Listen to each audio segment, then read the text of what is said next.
Good afternoon. I'm Bobby Regan, a volunteer member of the City Club's Fall 2022 Debates Committee. It is my pleasure to welcome you all to today's program. At its best, City Club is a place where civic exchange sparks action. To that end, and before getting into today's program, in place of a traditional tribal or indigenous land acknowledgement, we are opening the program with a call to support actionable solutions in support of indigenous communities. While land acknowledgements are intended to honor Native and indigenous communities that have been longtime stewards of our land, they can oversimplify tribal histories and fail to recognize the ongoing impacts of colonization that indigenous communities and individuals of tribal descent continue to experience. That's why today, City Club wants to share with you this call to action developed by EcoTrust and inspired by the indigenous staff members. We thank the Oregon chapter of American Leadership Forum, which generously shared this practice with us. To support indigenous peoples and tribes, you can take action in your community by advocating for and working to give land back to tribes. By protecting the environment and salmon, they are critical to tribal culture. By insisting that the United States respect tribal sovereignty and uphold its trust responsibility to tribes, which includes appropriate levels of federal funding to support tribal needs. By expecting civil leaders who serve you to understand tribal governments, sovereignty, relationships, and laws. By investing in tribal communities, by supporting tribal-owned businesses. By challenging and rejecting stereotypes about indigenous people. By insisting that your children and grandchildren are taught accurately about the histories, cultures, and contemporary lives of indigenous peoples, and by informing yourself about issues impacting indigenous communities and speaking up. As you consider what it looks like to care for and better this place we all call home, we encourage you to do your part by taking these and other actions. Now to today's program. City Club is proud to present a roundtable debate on Portland Measure 26228, referred to the ballot by the Portland Charter Commission, made up of fellow community members. Before doing so, here's a little information on Portland City Club. More than 100 years ago, City Club hosted its first public forums and debates. While a lot has changed since then, City Club continues to strive to be an independent, nonpartisan organization. We are committed to providing a space for people to gather and participate in lively conversations. We also take pride in our member-driven research about critical issues confronting our communities. City Club is committed to supporting and defending an open and inclusive public square. We support open dialogue where opposing points of view can meet to move solutions forward.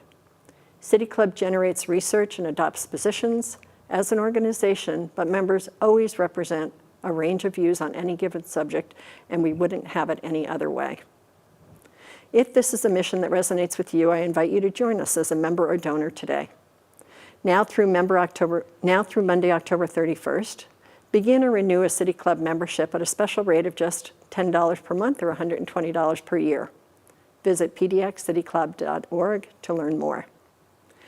City Club has been sustained through the generous support of our members, donors, partners, and sponsors.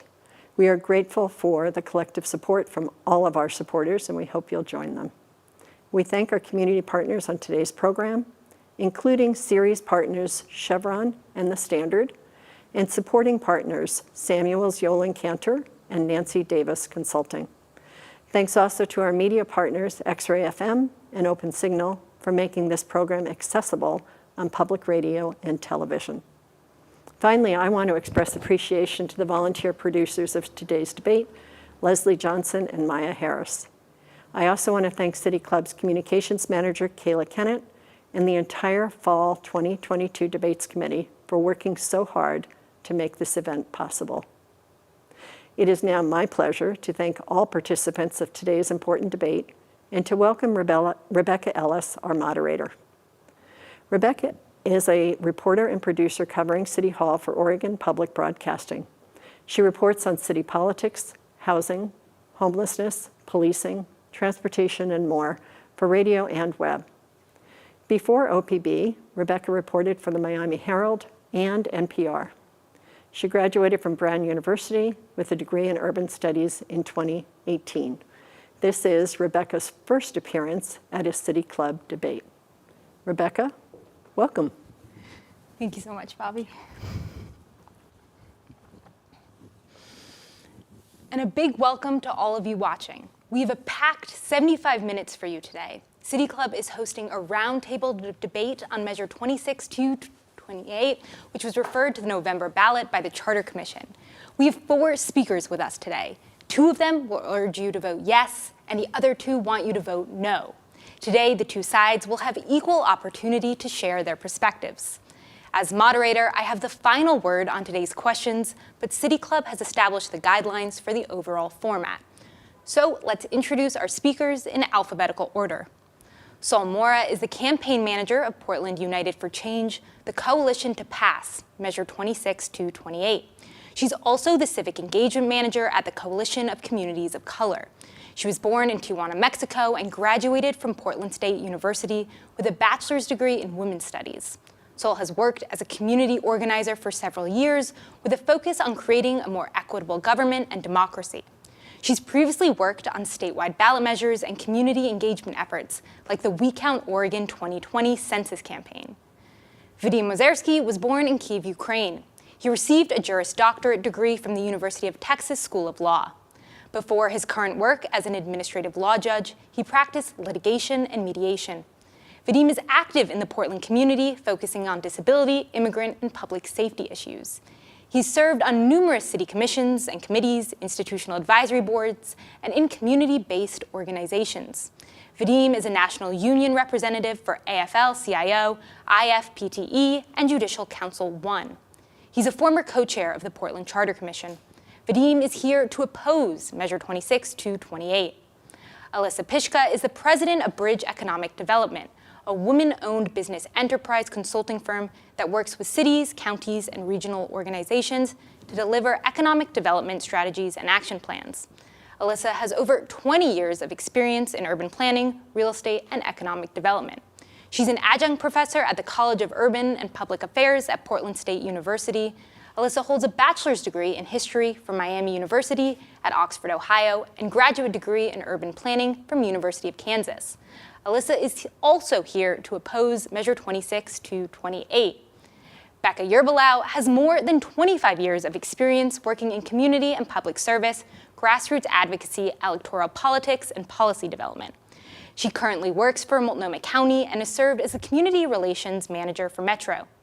In a prior role, Becca was the executive director of Our Oregon, leading the organization's work to advance social and economic justice with a focus on ballot measures.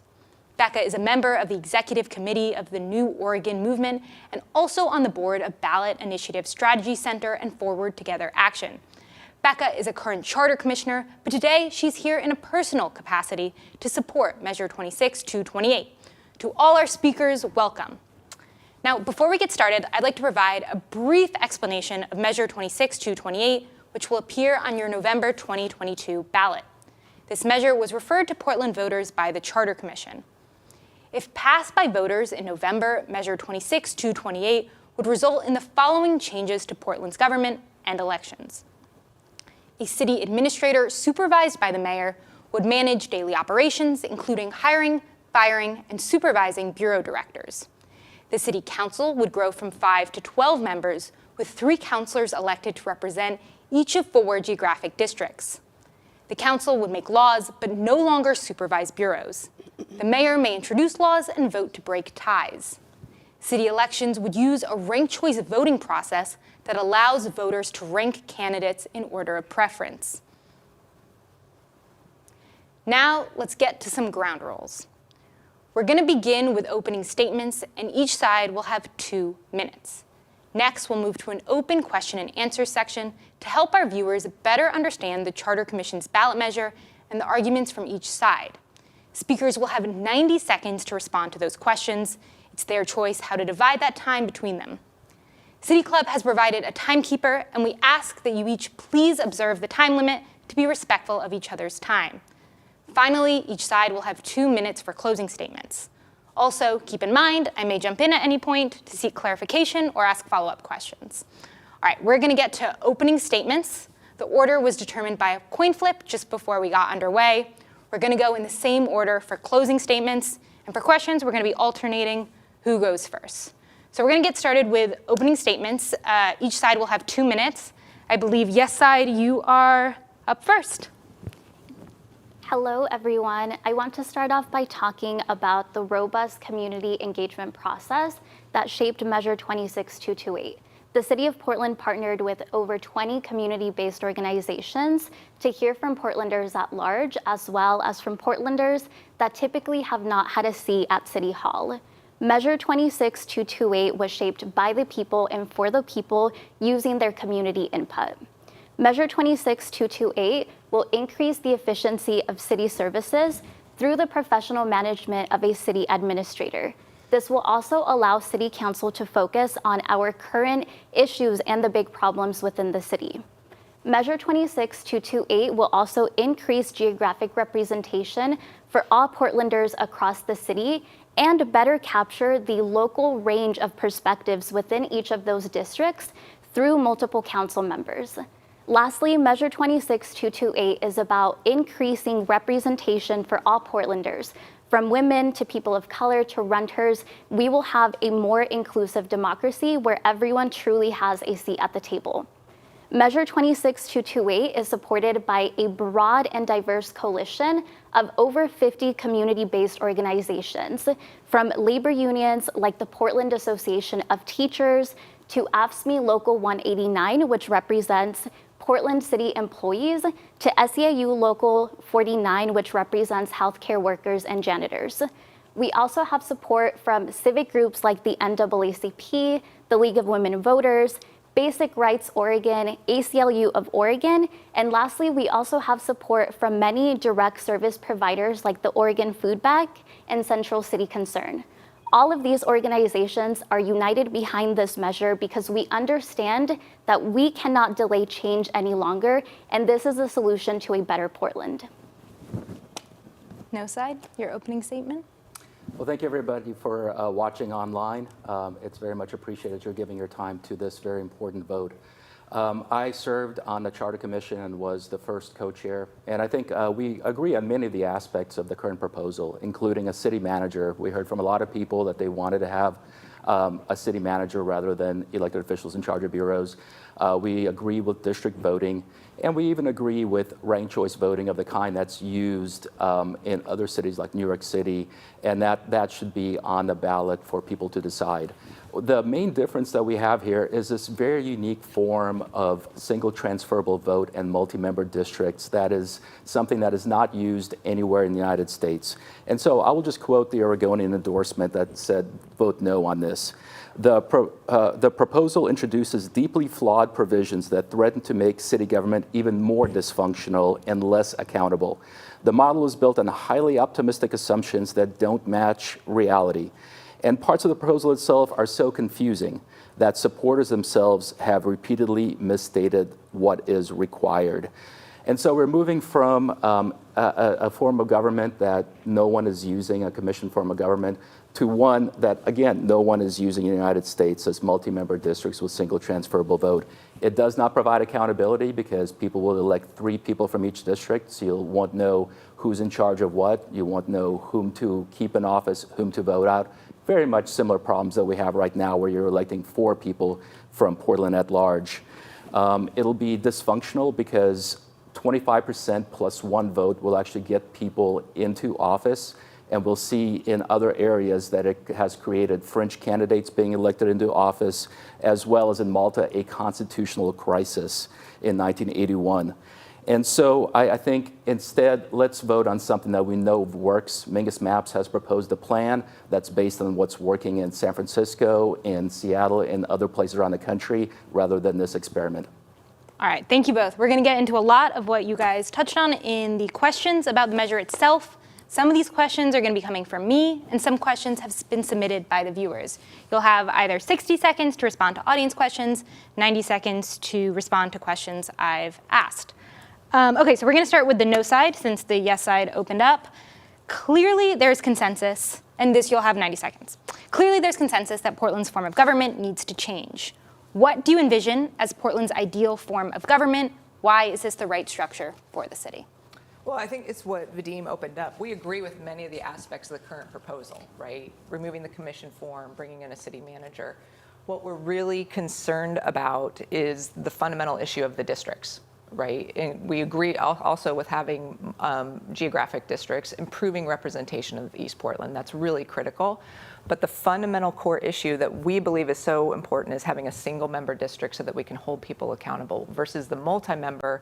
It becomes a situation you don't know who is responsible for following through on actions, and there can result in significant finger pointing. So that's really where we are on this position. Yeah, and I would like to add that when you look at the top 40 largest cities in the United States, they do give the mayor a veto, which allows an at-large representation on city council. That veto can be overridden by city council. And so Seattle has that, San Francisco has that. Right now, the proposal as espoused by Mingus Maps and the studies that his organization has done will allow for 7 districts, and people would be able to elect 1 representative, possibly using ranked choice voting if they'd like, from those 7 districts. But there would not be anyone that has an at-large view of the city. And under the current proposal, the mayor would only have a tie-break vote. We need to have that at-large representation, which the proposal that people can vote for in May will allow. All right, we're going to get into a lot of that, but I would like to hear from the yes side now. What do you see as Portland's ideal form of government structure, and why is this the right one?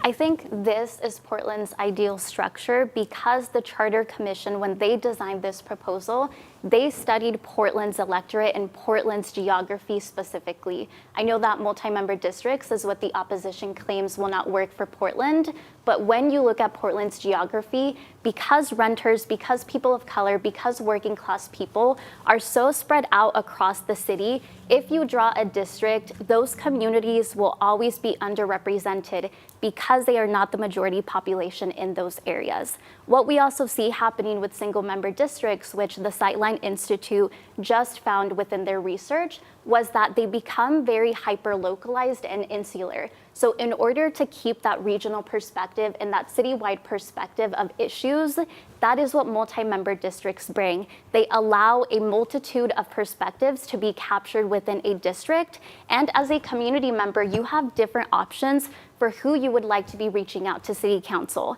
I like to use the example of myself as a renter.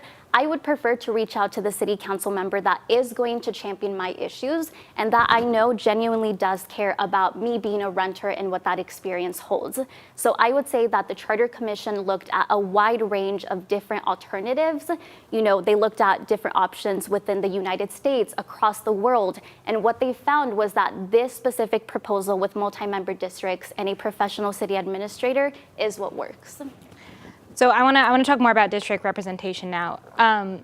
Portland's one of the last remaining cities where all city commissioners represent the entire city. This measure, as you've said, will introduce district representation in Portland, where the city will be carved up into 4 districts, each represented by 3 commissioners. This question goes for both of you. You'll each have 90 seconds.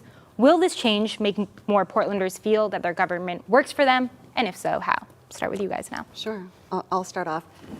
Yes, this change will absolutely guarantee, by the way, for the first time in the history of our city, geographic representation for all Portlanders. And the proposal will lead to increased representation for folks who have not had a voice and a seat at the table in City Hall. If you look at our history, since 1995, 75% of the folks who've served on City Council have been white men. We've had 9 women, 5 people of color, only 2 folks who have lived east of 82nd. This measure will change all of that. Again, guaranteed geographic representation for all Portlanders, at the same time also ensuring that folks from different ideologies and different lived experiences have representation on the council. And as Sol mentioned, Portlanders will also have multiple pathways to make a connection with one of their member of the city council, both in terms of connecting to help develop policy and also connecting to help them navigate and access city services. Yeah, one thing that I want to add is that cities that have ranked choice voting have seen better overall electoral outcomes for women and people of color, which, like Becca outlined, have been historically underrepresented in the city of Portland. According to a 2020 study by Represent Women, over the last decade, women have won 48% of all municipal RCV elections. So what we're seeing with the data across jurisdictions in the United States and around the world is that we will have a more inclusive government, and that will lead to a more functioning government too. No side, I want to hear from you. Will this change make more Portlanders feel that their government works for them with these multi-member districts? No, it will not. And once again, there's a lot of promises being made about how this will improve everything from representation to voter turnout to proportionality of who gets elected. But once, we always look at the facts. And so the Oregonian went to Baltimore, Maryland, which had multi-member districts until 2002. They moved away to single-member districts by a vote of 66% to 34%. Why? Well, here's a quote from one of their current politicians, the first Latina woman that actually was elected to city council. It was problematic, extremely problematic. Residents didn't know where to go when they had a problem. There often were concerns about whether all three worked equally or whether one or two were simply skating by. Sounds very familiar as to what we're dealing with right now. When you have three representatives, they can all do different things. You don't know who's doing, who do you call, who's going to be working on homeless issues, trash issues, all those things. Nobody knows right now, and it's not actually outlined. The other aspect is we don't even know what the districts will look like right now. So when it says everyone's going to have proportional representation, those districts were not outlined. So the West will probably be one district, but it'll gobble up a little bit of the East side because the West is not big enough in itself. And so right now, to say it's proportional is just a guess because you won't know what districts you'll actually fall in. I actually want to ask you about that Baltimore example because it's something I hear about a lot. 2 decades ago, voters in that city decided they wanted to replace multi-member districts with single-member districts because they felt they weren't getting well represented. Why will what happened in Baltimore not just play out again in Portland if we vote yes? Can I just say, it's not an apples to apples comparison. In fact, I've said this before, it's like comparing an apple to a bowl of soup, right? They are just fundamentally different. And in fact, the Baltimore model that did not work for them is a model that the US Department of Justice says has violated the Voting Rights Act. Whereas the model that this ballot measure includes is what the US Department of Justice offers up and mandates as a remedy for violations to the Voting Rights Act. So what is in the measure is not the same, and it's actually pretty disingenuous to keep making the comparison of the two. And again, this measure, proportional ranked choice voting coupled with multi-member districts will result in more folks who have not had a seat at the table. They'll have more voice in City Hall. I want to give you 30 seconds to respond to that. Why they're saying that's not an apples-to-apples comparison at all. The distinction is the voting method, and that's what so the system in Baltimore is equivalent to what we are going to be adopted, the method that failed. What the proponents say why it's so different between apples and soup is how we are electing people. And I think we need to be clear that the ranked choice voting is very different for the mayor, which is 50% plus one. But what we're talking about for electing the multi-member districts is single transferable vote, which only takes a 25% threshold. And the Oregonian did an excellent job of explaining it doesn't even take 25%, and we could end up with very fringe, unexperienced council members based on that system. I want to get into ranked choice voting in a second, but a few more questions on district representation. One of the arguments for charter reform we hear a lot is that the city council has been dominated by white men from richer neighborhoods for a long, long time, and the changes in this ballot measure will make the council more racially and economically diverse. But Portland now has its most racially diverse city council in history. Why do you think that's the case, and does it negate the need for district representation? We'll start with. No, I do not think it negates the need at all, because what we are looking at in Portland is a structural issue. You cannot take out this one example and say that the system itself was not designed in a very specific way. If you look at the history of winner-take-all systems, which originated in Great Britain, they were designed at a time when many people did not have voting rights. And historically, that has had a long-lasting legacy and impact on our current system. You have to look at the history in Portland and all of those great statistics that Becca mentioned. we have only had 2 councilors live east of 82nd Avenue. That to me is a structural issue. It is a problem with the structure of the winner-take-all system specifically. And when we're looking at proportional representation and single transferable vote across the world, we do see that it is increasing representation for women, people of color, working class people. That is data that exists empirically, and it is important to remind ourselves that it's not only a promise of what Measure 26228 will bring, but it is tested, and we are citing studies and data across the world of what single transferable vote does. No side, I'd like to hear your response to that question. So I think, this is a question of the proponents saying, don't trust your lying eyes. Because yes, our city council is very diverse, 80% from marginalized communities, 60% from minority communities, 80% from East Portland. Why is that? Why have we had so much success in providing equity to our city government? Because we have finally finance controls over our city elections, where you can only raise so much money, where rich people cannot control who's being elected. And that has leveled the playing field and resulted in wonderful outcomes. I myself ran for office. The 3 top vote getters in my primary were a Black woman, a son of a Hispanic migrant worker, and myself, an immigrant from the Ukraine. That says a lot about Portland. Where else can you see something like that? It says a lot about our voters, the conscientiousness of our voters, and the 2 top winners, both from East Portland, that are now in the general election. So I think what we already have in place provides a lot of the solutions that the pro side is saying. On the other hand, what they're saying will succeed is also not something that we're seeing in other cities. So if you go to the More Equitable Democracy website, which is actually a proponent of ranked choice voting, they have a documentary on East Point, Michigan, where the first time they introduced a single transferable vote, 4 people ran for 2 offices in city council, 2 Black people, 2 white people. The 2 white people won under this system. The mayor, who was elected under a different form of ranked choice voting, such as you have in New York City and others, was a Black woman. She was elected to the mayor. So the promises made are not something we're seeing in reality. I'm going to go for 2 audience questions right now. This one is from Sandy.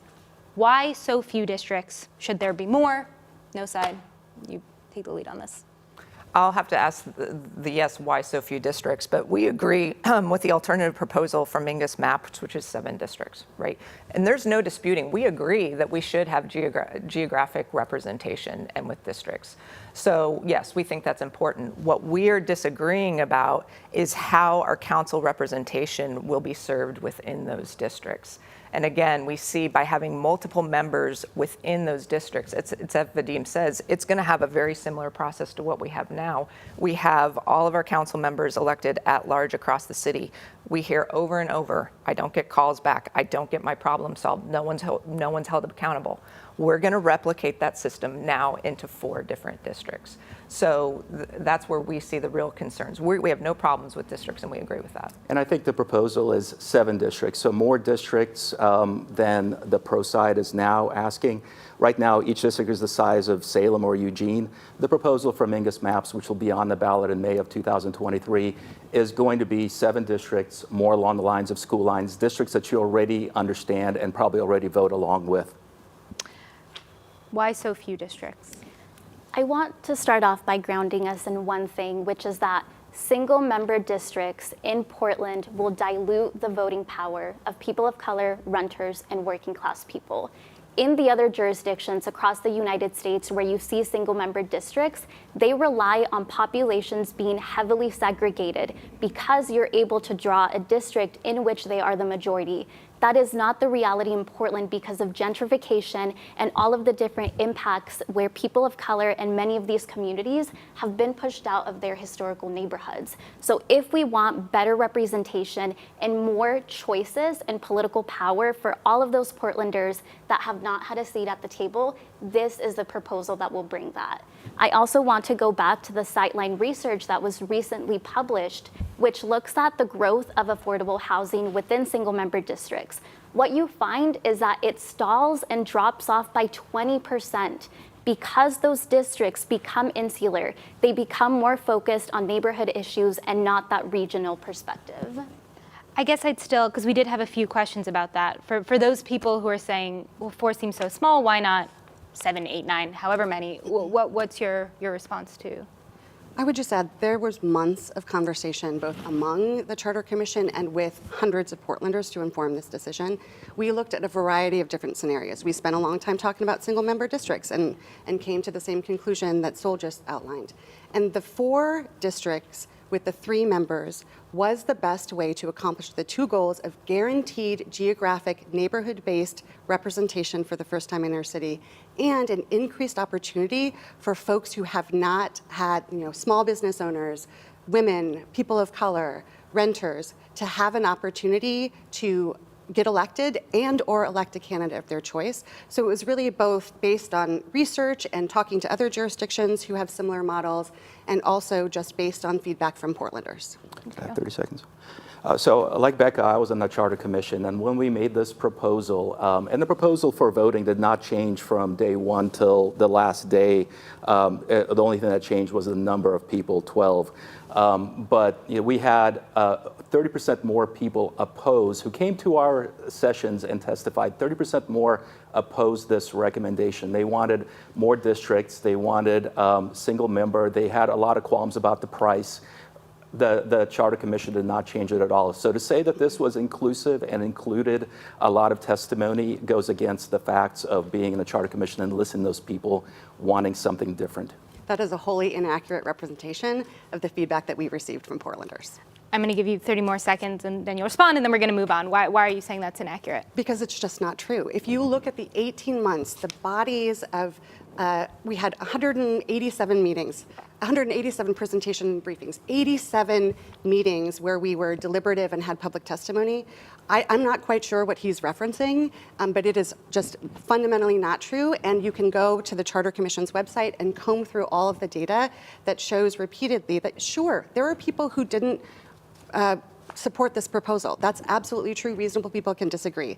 But it is completely disingenuous to misrepresent the facts. I'm going to give you 30 seconds to respond, so it's even, and then we're going to move on. Why? What do you say to that? Yeah, I welcome everybody to go on. The public comments are outlined there. We had listening sessions once the proposal was brought forth by the Charter Commission. And most of the people that actually came and testified based on that proposal found fault with it. Also, I want to say that it's disingenuous to say that this is something that was based on people's input, when really the recommendation that we got initially was multi-member districts with ranked choice voting, and what came out at the end was multi-member districts with ranked choice voting. So I don't see where people that came off the street and testified made any difference in that proposal. All right, I want to move on to one more audience question and then on to Mayor. This is from Ron. You're going to have 60 seconds. We start with the no side now. Can both candidates talk about their views on gerrymandering? There's a concern that geographic districts will enable independent actors to section off particular neighborhoods, giving more privileged areas access to their own representation. Since both sides propose geographic districts in their dueling proposals, how would we avoid such a setup in Portland that has plagued other cities?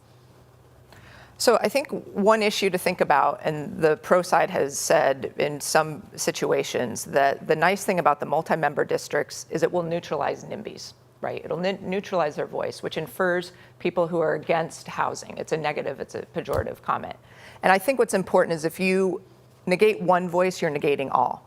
There's also NIMBYs in neighborhood that don't want brownfields or contaminated environment in their backyard.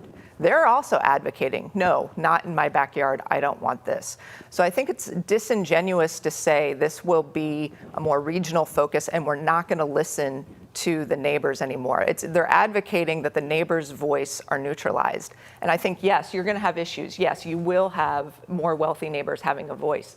But to look only at that situation, we have to look at the entire system. To neutralize one voice, you're neutralizing them all. And I think that's an important question for you as Portlanders to think about. Do you want my voice as a neighbor to be neutralized by this system that is being promoted with multi-member districts? Yes, can I hear your response to that question about gerrymandering and how do we prevent that? I want to respond to what you just said because we are not saying that this proposal will negate neighborhood voices. That is absolutely inaccurate. Multi-member districts allow a localized perspective to be heard at the same time that you're not losing the regional perspective, because those council members are collaborating to bring their district's perspectives and priorities back to the full council. We are not saying that neighborhood voices will not be represented. So I just wanted to start off there.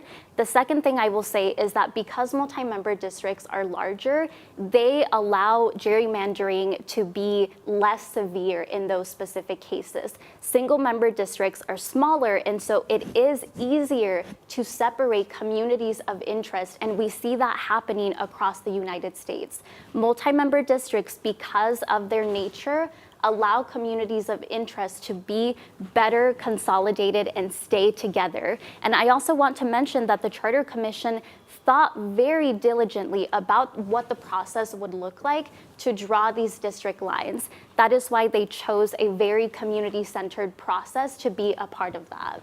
Thank you. Okay, we are going to talk about mayor and a little bit about city administrator positions now, and we'll have 90 seconds for both sides of these. The role of mayor would change dramatically under this ballot measure. The mayor would no longer be part of council. They would not vote unless the council was deadlocked. Is this making Portland's already pretty weak mayor position even weaker? You guys? Not at all. Not at away. all. Moving the mayor into a mayor-council model, where in partnership with the city administrator, they will be fundamentally responsible and directly accountable to voters for the effective delivery of city services. That is not the case now. The mayor will have full authority as an executive, but it was very important, and we heard this repeatedly from Portlanders over the last 18 months, honestly, regardless of where you fell on other parts of the policy, that it was fundamental to ensure a balance of power between the mayor and the council. That Portlanders are not interested, either currently or historically. We looked back, this has been tried repeatedly and failed spectacularly. In 2007, it failed by 75-25 in terms of the margin because Portlanders did not want to concentrate too much power in the mayor. And so that's why this compromise position gives the mayor a tiebreaker vote, which helps avoid gridlock. The mayor proposes a budget, the mayor can introduce legislation, and the mayor has full authority to ensure the effective service delivery of services to Portlanders and to implement policy with fidelity. The other thing I would mention is it is not unusual for a city in a mayor-council model to not have a mayoral veto. In fact, 41% of the top 100 cities do not have a mayoral veto. And so this is not an unusual structure. It happens in other systems when the mayor has the authority and ability and accountability to voters to deliver on what Portlanders need. No side there saying no, this won't make the mayor position weaker. It is what you wanted. Do you believe this will make the... I believe it because actually Ted Wheeler came in and testified at the Charter Commission meetings. And the proposal at that point in time was that the mayor would not even have a tiebreaker vote. And he came in and said, this is my experience. We need to have the mayor participate in some way. His proposal was a veto power, as 75% of the top 40 cities have, including our neighbors, Seattle and San Francisco. Instead, the compromise was a tie-break vote, which means the mayor will not be participating in day-to-day life. But I think more importantly, we have, whether it be under this measure or under the proposal from Commissioner Mingus Mapps, we'll have districts. And so you'll have districts vying for money, vying for budget, vying for resources. And you need to have some sort of at-large representation to make city council. We heard about checks and balances and evening the playing field. Well, what's the check and balance on city council when they control the purse strings, when city council with a supermajority can actually fire the city manager if they wanted to, or just reduce the salary of the city manager? And so the proposal right now that you can vote for in May of 2023, the proposal that Mingus Mapps has outlined already, would give a mayor that veto power as so many other cities do. Other cities allow the mayor to vote with city council. Some have council manager where there is no mayor. But with this kind of mayor, it becomes very weak. There's no input from an at-large perspective, and we need that for the future of our city. This is an audience question from Clay, and it kind of touches on what you both brought up, but I would like to hear you answer it. Under this form of government, the mayor will not have a veto power. What are the risks associated with a veto-less mayor? Conversely, why should we lean towards a more council-driven government? No side, 60 seconds. So, okay if I follow up? So let me just run through a few scenarios. that there are possibilities here. West Portland will have 3 votes, East Portland will have 9 votes. Now, there might be some issues with budget over there where the needs of certain districts will not be accounted for. And so having a mayor out there that has a broad view of the city as a whole from budget standpoint, from other standpoints would be important. Same thing with Southeast versus North or East Portland. You can have districts where you have 6 representatives come together and all they need is 1 more vote somehow, and you have that NIMBYism that they're saying will not occur. There's no at-large representation under the current proposal because the mayor is very weak.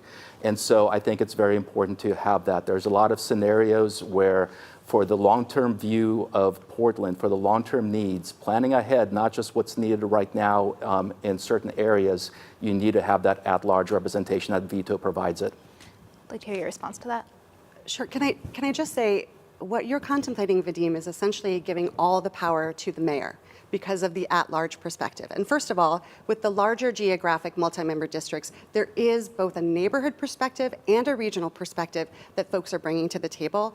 So that doesn't make any sense to me. And you are validating exactly what we heard repeatedly from Portlanders about what their fear was, which is concentrating too much power in one individual, concentrating too much power in the mayor. And that's essentially what you're advocating for. And that is something that Portlanders do not want. Repeatedly, they ask for a balance of power. There are other components of this measure that balance power. For example, the mayor chooses a city administrator, but that city administrator must be confirmed by majority vote of council. And this was kind of like the anti-corruption, right, form of the policy. We don't want the city administrator to be a political appointee. We want them to be a professional person who has experience in effectively managing cities. So there are a variety of different components of this policy that both lead to functionality and also ensure a balance of power. I would like to hear a response. Would you say you are advocating for a mayor with most of the power? I don't think what I'm advocating is most of the power at all. It's a check and balance, like our president has a check and balance, as 75% of the cities around us have checks and balances. This veto can be overridden by city council. Right now, we have a proposal from the pro side where city council has all the power. They can decide which city manager gets hired because they have to authorize that. They can decide which city manager gets fired. So if they don't like what the mayor is doing, they can fire the city manager as well. They can decide the budget. There's no check and balance in the system at all. So it's not about all the power, it's some of the power. I want to give you 30 seconds to respond to that if you want, and then we're going to move on to ranked choice voting. Sure. I think we need to figure out what the definition of power is, right? Right now, the city council will become a legislative body, and their responsibility and accountability to voters will be to set policy. And they'll be able to do that more effectively in these multi-member districts in combination and coalition with community. So policy will be better informed. Sure, that's a form of power. The mayor will have the responsibility, authority, obligation, and will be accountable to voters for service delivery and implementation of that power. If Portlanders are worried about who has the power to pick up their trash, the mayor's going to have the power to pick up your trash, right? Along with the city administrator, ensuring that there is a cohesive approach to a trash pickup policy. Thank you. All right, on to ranked choice voting, which has become one of the most controversial and I think complex aspects of this measure, which is using ranked choice voting within multi-member districts. This question for both sides, 90 seconds. Pretty simple. Should Portland join the small but growing list of cities using ranked choice voting for city elections? I think you guys are starting this time. Absolutely. So right now, 56 jurisdictions in the United States use a form of ranked choice voting. I would like to refute what the opposition has said, which is that single transferable vote is not used currently in the United States. It is used in Cambridge, Massachusetts, and has been since 1941. If we look at global examples as well, single transferable vote is used in combination with multi-member districts. An example are local Scottish councils in Scotland and Ireland, as well as in Malta. What we see in all of these different places is that there are more first-time candidates, newer candidates that have very diverse ideologies running for office. And one of the key features of single transferable vote is that it has a threshold that is attainable for all of these different candidates that have not been able to politically viably get elected under the current winner-take-all system. So I think the simple answer is yes. We have data that shows more candidates will feel an incentive to run for office, and communities will have more political power to elect the candidate that represents them and who they think will do the best job on council. Can I just add, one of the myths that the opposition is perpetuating is this fact that fringe candidates will get elected. If you look at the turnout of the 2020 mayoral election, and we had this model, then it would take 22,000 votes for someone to get a seat on city council representing that geographic district. That is not a fringe. 22,000 Portlanders is not a fringe. And just coincidentally, it's just, a couple thousand short of what it would take to get elected under the Commissioner Maps model. I have a question about this fringe candidate argument, which I hear a lot, but I want you guys to respond first, 90 seconds. Should Portland adopt ranked choice voting? Yeah, but it should be up to the voters to decide. And that is what Commissioner Maps is proposing, and separating it out, because what we have before us in November is a mega complex measure that includes how we vote, also with our government model. There's significant, probably 5 issues all wrapped up in this one measure. We're not opposed to it. We just think it should be up to the voters to decide, which is what the alternative measure is proposing in May. And I think that there's a lot of miscommunication about ranked choice voting. So there are about 50 jurisdictions that have ranked choice voting, but not the kind that's being proposed here, this combination of multi-member districts with single transferable vote where it only takes 25% plus 1 vote to elect somebody district-based. That is very unique. And so, Cambridge is thrown around, but I'll quote the Oregonian again when they went to Cambridge and spoke to the people out there, and they said, this is a quote from a Cambridge person, "The arrogant political types think they can impose their sense of proportionality on an election, but voters often have another idea. Constituent services can at times be difficult to navigate. Some council members focus their energy and attention around certain neighborhoods or portions of the city," and it goes on. "In Cambridge, you have a menu with 9 meals. It's a bit of a free-for-all." In Malta, there was a constitutional crisis in 1981 based on this single transferable vote that that the pro side is saying we need here. In Australia, the One Nation Party, which is a xenophobic party that is anti-immigration, anti-climate, or does not believe in climate change, was elected into office for about 10 years because of this single transferable vote. French candidates will get into office. So that is something we hear a lot under this voting system. The top 3 candidates who run in a district will win a seat on the city council. So if there is a year where you have just 1 or 2 popular candidates, under this voting system, couldn't it lead to a situation where a candidate that very few people support just gets into City Hall? That's just not going to happen, right? Both on experience and on the math, and the fact that this particular system will attract different candidates. There have been people for decades who've wanted to run for city council, but have faced a lot of hurdles. 1, they don't want to manage bureaus, or 2, it is really hard to get elected. While we did remove a barrier, and I appreciate you lifting up the small donor program, I find it a little bit ironic that you talk about how it's, moving wealthy people's influence when you just formed a PAC to essentially circumvent that whole process. But back to the point at hand is essentially what it means is that folks. Sorry, I lost my train of thought. No, it's okay. The irony of that comment is sticking with me and through me. Yeah, so within a single transferable vote with multi-member districts, it allows smaller coalitions to rally behind the candidates that they would like to get elected. And I think to Becca's point, it's really important to mention that 22,000 Portlanders in a district is not a fringe. We should have representation for community groups within a district that without that specific threshold would not be able to elect their candidate of choice. With single member districts, with the threshold being 50% plus 1, the dominant group will elect every seat across every single district. Multi-member districts allow smaller coalitions a politically viable pathway to ensure that at least they can elect one of the 3 seats.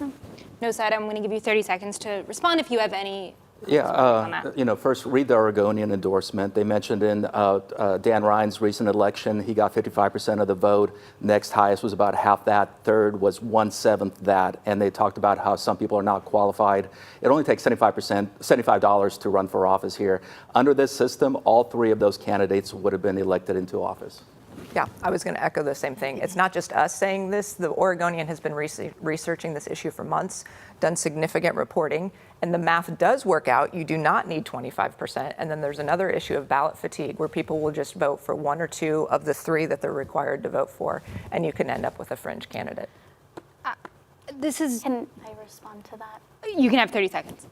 So I think it's really interesting that you keep citing the Oregonian's endorsement and the fact that that is the only endorsement that your opposition has. We need to look at the robust 50+ organizations that have been advocating for this issue for years. The League of Women Voters has created reports about this issue previously. They have looked at the research, they have done their due diligence, and I think we need to really give respect to all of those organizations that have been fighting for a more inclusive democracy since they were first created. I want to give you guys a chance to respond to that, the accusation that you don't have any community support behind you. We do. Just go on our website and look at the community support. We're really a grassroots effort. The other side has been raising hundreds of thousands of dollars from about 6 different organizations and rich people because of this. And so we're raising money from individuals who live here in Portland. And more than that, I think it's important to note that a lot of these organizations that have endorsed the other side did not even invite us to have a conversation about this. The Oregonian did. We came, we talked about the points that we're now making before you right now, and the Oregonian sided with our arguments and the need for a better proposal down the road. Okay, I want to move on to a question for you guys. One of the main points I've heard made against charter changes is that, particularly when it comes to this question of ranked choice voting in multi-member districts, is that voters just couldn't understand all these changes, it's too complicated. But recent polling seems to show, by and large, voters are supportive of these changes. Why shouldn't we take this as a sign that voters understand what's being asked of them and it's not too complex? I think it's incredibly complex. I think the issue is voters are fed up with the status quo, and I get it. And that is what's driving them. And that is why we are advocating for no, and we're encouraging voters to look at this very complex, very dysfunctional measure, because we get it. You're frustrated, and I've talked to many people. They're like, I'm just gonna vote yes, and the very dangerous follow-up to that is, we'll fix it later. Even the proponents have come out and said, yes, this is an initial first step. We will fix it later. We've been trying, as the proponent said, 7 times this has failed. We do not all agree on this. If this comes in, this is what comes in, especially because you will be creating a model with 12 council members. They disagree, but we see that some of them could be very fringe candidates.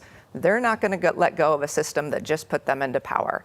The core function of single-member districts versus multi-member districts is so critical. If you think we're going to adopt it and then not change it, that's a very significant judgment flaw, in my opinion, and that's why we're advocating for no. I want to let you guys respond to that. Are you saying you're going to fix it later? Absolutely not. No, I really want to start off with what you just highlighted, which is that people agree we cannot keep the status quo. What is at risk if Measure 26228 fails is that there is nothing but an empty promise that is on the table. We cannot see an alternative proposal because there is just no written guarantee that there will be a future measure referred to the ballot. And for that reason, all of these organizations understand that we cannot delay even a couple of months having better services for all Portlanders and more accountable representation.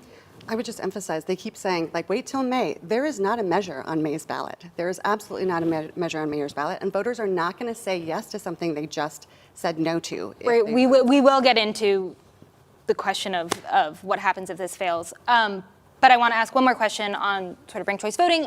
Under the form of government being proposed, Portland will be saying goodbye to primaries. Is this a good thing? You guys, I believe, start. Yeah, it's not a bad thing. People should have that choice. I think in the proposal right now from Mingus Maps, ranked choice voting will be one of the options, and then people can choose it. You know, right now there's pros and sides to having a primary. So part of it is a lot of people run for office in Portland, so 10 to 20 candidates per seat. What we saw in Seattle is when it went to district-based voting, even more people ran. There's a very low threshold for actually running for office, $75 if you want.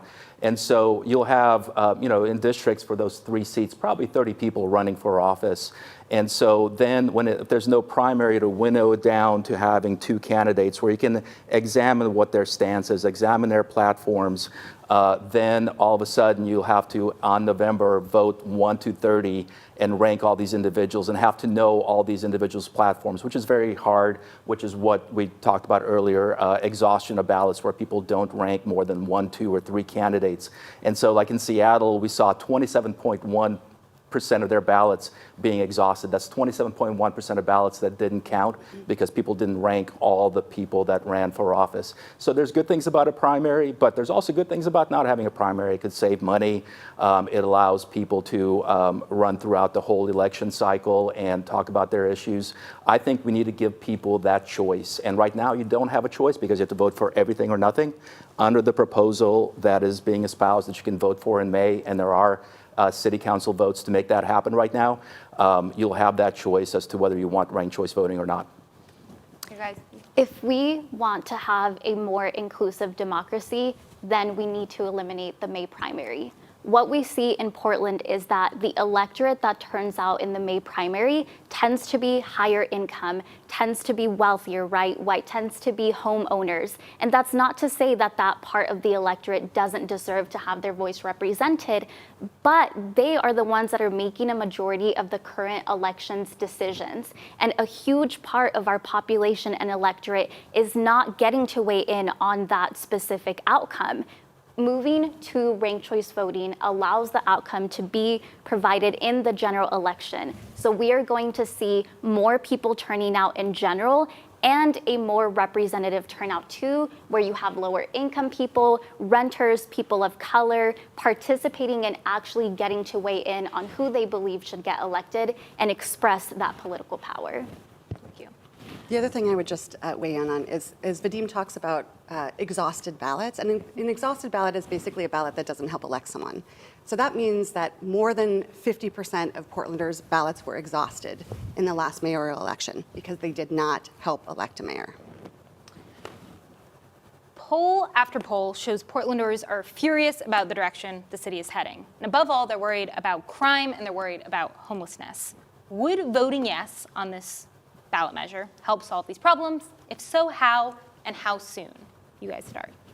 I think one of the very first ways that Measure 26228 will allow our city to be able to plan long-term and focus on those crucial issues is that we are moving towards a system where that professional city administrator is focusing on the basic services. And we have a city council that is now more accessible and able to be that policy-making body. So they are able to go out into the district and meet with their communities and focus on what those crucial issues are. I also want to go back to this point again that multi-member districts foster collaboration between those elected officials because they need to go back to council and talk about their district's priorities. In nature, that is organically encouraging them to communicate and to coordinate and figure out which different communities they represent, right? I think we can all agree that having one individual represent an area of the city, there is no way that they will represent every single community group within that area. And multi-member districts is increasing the possibility for multiple community groups to be represented within their district. And so having more of those perspectives, you can have an elected official that is bringing a certain point of view that others are not capturing. And so if we want to have a more deliberative democracy where representatives are able to be accountable to that entire district, right? They're accountable to the communities they represent, and they're also accountable to that entire district, then this is a model that will bring that. So we're hearing yes, this will make a huge dent in the issues facing the city? Absolutely not. And I think that is the critical issue. It's why I'm campaigning no, because Kathleen Sadat, who's been a legend in civil rights reform in Portland has highlighted extensively. We need inclusivity and functionality. So as you continue to hear this debate throughout the entire day and throughout the past few months, all we have heard about is the representation. Yes, that is important, but not once in these discussions is it, how are we going to address homelessness, public safety, and mental health? The way to do that, and Rob Noce came out and had a great interview with the Willamette Week, also talked about this. We are at a situation, it is so significant in Portland right now, we need to hold our elected officials accountable. We need single member districts. We need to know if someone is picking up the trash in our neighborhood. We need to call one person and know if they are responding or not in addressing public safety, addressing homelessness. This issue of multi-member districts is hypothetical, that these three individuals are going to come together, collaborate, and solve our problems. If we don't have a system of either voting them in or voting them out that's very clear and holds their feet to the fire, we're not going to solve these issues. So yes, inclusivity is critical, but it's not the only issue we need for Portland right now. We need both. And we're going to get inclusivity with geographic districts and the reforms to public finance. Your time is up. Can I have it? We can do one quick exchange, but then we have 10 more minutes here. A couple of things. It's incredibly problematic to assume that inclusivity does not lead to a more functional government. In fact, they are absolutely interrelated and interdependent. We are not making a more inclusive government at the expense of a higher functioning government. They actually go hand in hand, and it's really troubling to suggest that. I'm going to give you guys 30 seconds to respond to that. I didn't suggest that. I said we need both. Yeah, look, the reality of the situation is in 2 years, if this passes, you'll have 12 people elected to city council. We don't even know what the districts will look like. A new mayor elected to city council, a new city manager. The responsibilities of the three people from each district have not been outlined anywhere. So as we're dealing with all these crises, people are going to be learning on the job. I want to get into City Commissioner Mingus Mapps' plan, which I think has been alluded to a lot over the course of the last hour. Commissioner Mapps recently revealed his plan for charter changes that he says is better than the proposal voters will see on the November ballot. He says if voters reject this ballot measure in November, he's going to ask council to get his idea placed on the May 2023 ballot. His plan, which I want to emphasize, has received a lot less scrutiny than the November measure, but here are the basic bones. It would create 7 districts with 1 commissioner elected per district. The mayor would have veto powers, and there would be a separate question on ranked choice voting. Is this plan an improvement on the measure voters will see on the November ballot? And should voters take it into account when they vote in November? No side, you are beginning. 30 seconds. It is definitely an improvement because 1, we know it's working in other cities and it'll work here. 2, polling was mentioned earlier. And the polling is really interesting. So a few weeks ago, 60% of the people were, let's vote for something to change our city government, and this is what's before us. And so 60% of people were going to vote for this measure. The latest polling from the Oregonian, 49% of people are now backing this measure. And when they compare this particular measure to what, as you concisely put, Commissioner Mapps has proposed, they prefer Commissioner Mapps' proposal 31% to 30%. So as people learn about the issues here, the intricacies, the problems that can arise, the fact that this is very much an experiment that can happen, and an expensive experiment at that, then they start saying that we're not going to vote for it. And when they hear about the proposal that's working in other cities, a proposal that's like the governments we have in our neighboring cities, they prefer that proposal over the current one. And we just need the information to go out, which is why everybody out there should tell their neighbors and tell their friends about the issues that you're hearing right now. Mingus Mapps' plan. And should voters take it into account, not just your thoughts on it? Voters have one choice of one measure on one ballot this November. That is the option before them. That is what they should be evaluating. That is what they should be voting on. There are 3 things that are problematic about Commissioner Mapps' approach. One is process. This was a measure that was built for and by Portlanders. 18 months, 1,000 hours, thousands of people, Portlanders, engaged in this process and helped inform this measure.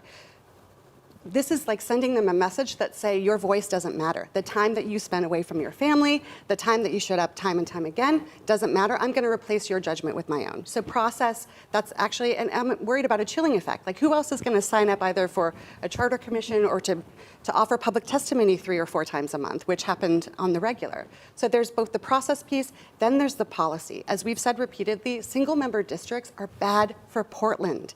Fundamentally bad for Portland. They do not lead to increased representation. In fact, we will probably be more hyper-localized. It means that wealthy and connected folks will have more of an opportunity for representation on city council, and it will lead to a substantial disinvestment in things that we so desperately need, like affordable housing. We cannot afford $1 to move away from affordable housing. We should be investing more.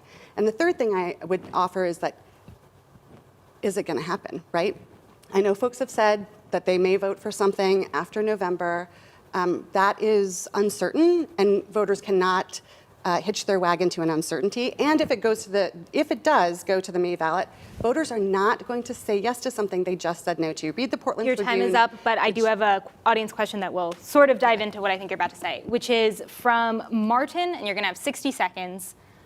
If this measure does not pass, how long will it really be before we get another chance to make change? Yes side, you start, 60 seconds. 10 years.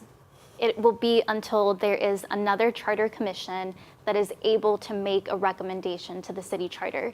Again, we cannot have voters go off of an empty promise. We have to look at what is tangibly on the ballot and also look at all of the positive impacts that Measure 26228 has. We cannot lose sight of how this measure will immediately ensure that we are working towards a Portland that does bring more efficient city services, that does bring more accountable representation, and all of those different desires and aspirations that Portlanders have.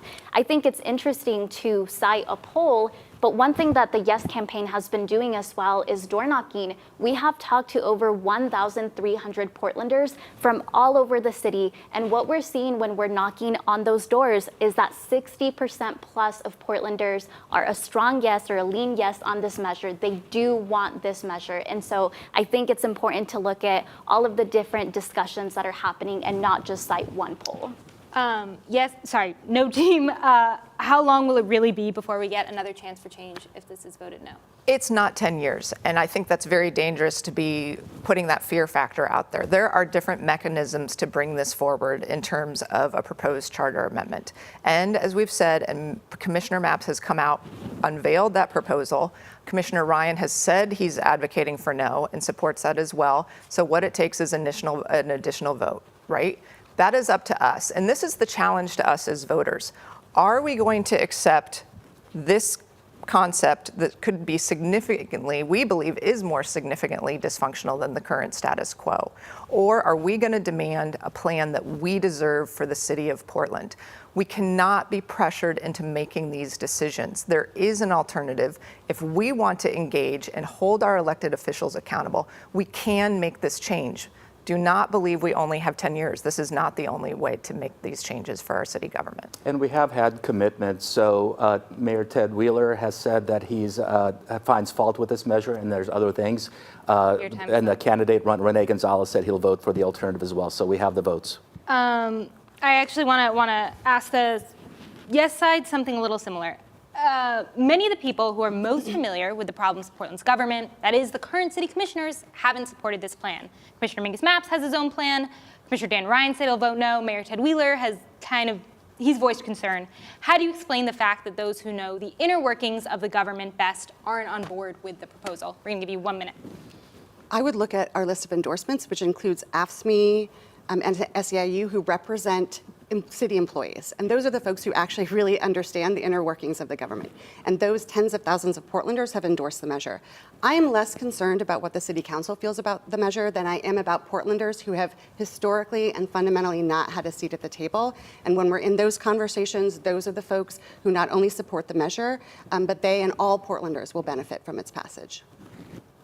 The reverse of that, which I think we've heard from a lot of people in the audience question, is a volunteer commission appointed by the city council spent over a year coming up with these changes, talking to experts, getting feedback. The vast majority of these members voted to send these changes to the ballot. Why should voters trust you, the opposition, over the opinion of the majority of these volunteers who spent over a year crafting this? Also want to give you a minute. So this is about democracy. There were 20 unelected officials, including myself, that met.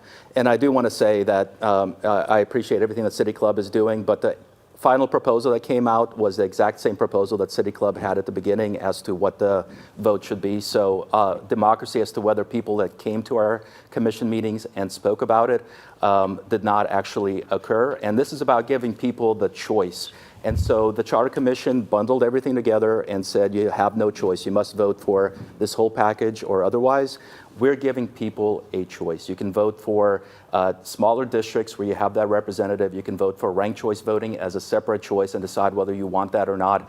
This is about democracy. And the people that we have endorsing and supporting our organization, the Partnership for Common Sense Government, are former elected officials who have been there, who realize that this is not workable. So you're talking about Amanda Fritz, you're talking about Mike Lindbergh, you're talking about Stephen Kafoury, you're talking about individuals, including the ones on City Council right now. And let's not forget that— Your time is up. Yeah. Last question is an audience question from Wendy, which we're going to end on.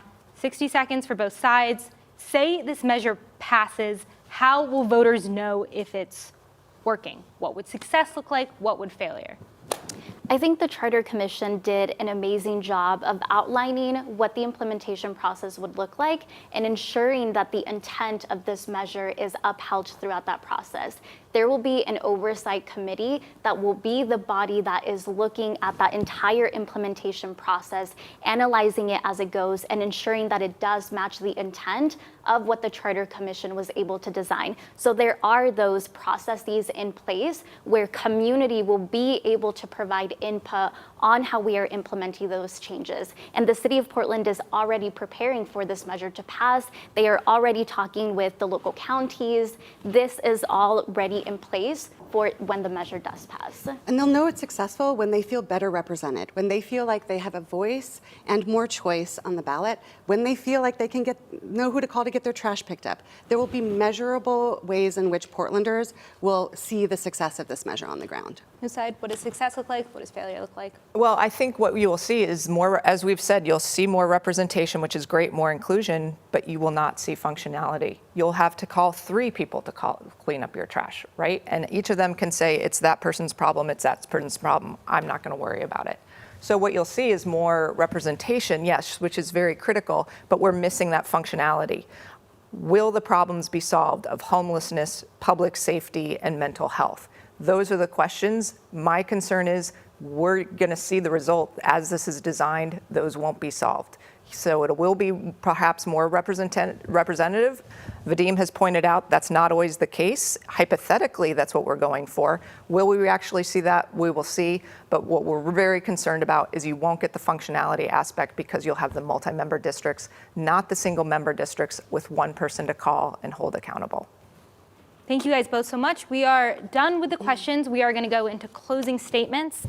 Yes side, you begin. You will also begin with the closing statements. You each have 2 minutes for your remarks. Sure.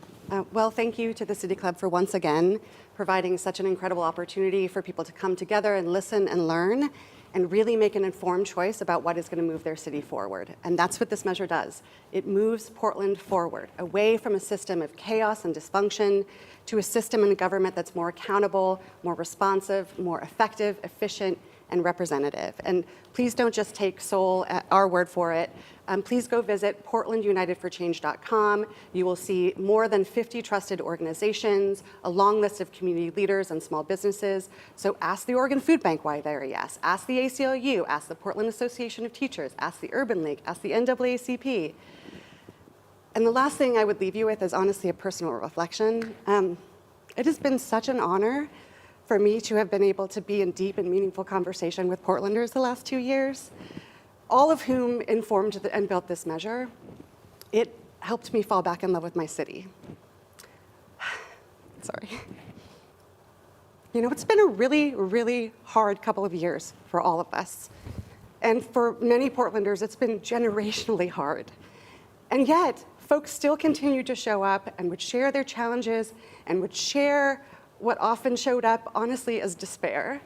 But At the end of the day, there was always this underlying truth that we are rooting for our collective success. We still believe in our city. And I would encourage you to take that belief and turn it into action by voting yes on Measure 26228. It's going to give us the city that we all need and deserve, and a city that truly works for all of us. Your closing remarks? Thank you. What I'd like to say, as we've heard throughout this debate, the proponents are going to try and tell you that you only have 10 years for a chance for reform, and that's simply not true. I get it. We are frustrated with the status quo. So am I. I am absolutely frustrated, but we cannot be pressured into adopting a system that is more dysfunctional than what we have now. We've said it throughout this debate. Commissioner Mapps has presented an alternative.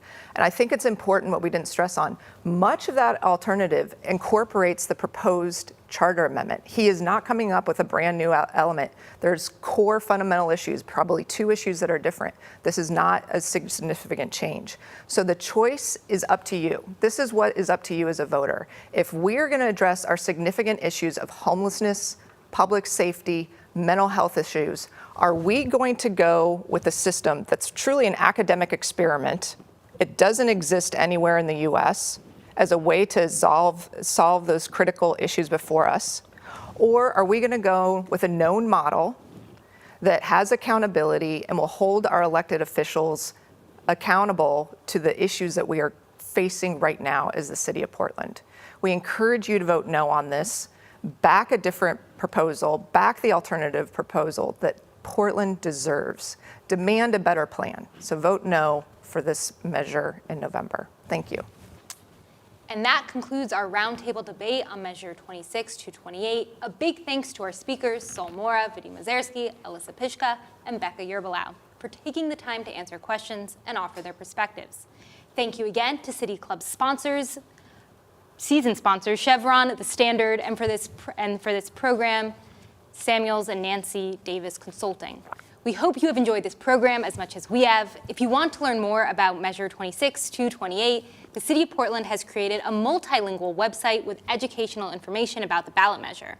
The website includes frequently asked questions, and all content has been approved by the Secretary of State. You can find it by going to portland.gov and typing Measure 26228 into the search field. Election Day is just a little more than 3 weeks away on Tuesday, November 8th. Remember to cast your ballot ahead of the postmark deadline that evening. And if you miss parts of today's debate, it'll be immediately available on YouTube. Thank you so much for joining us. I'm Rebecca Ellis. Have a great afternoon, and don't forget to vote.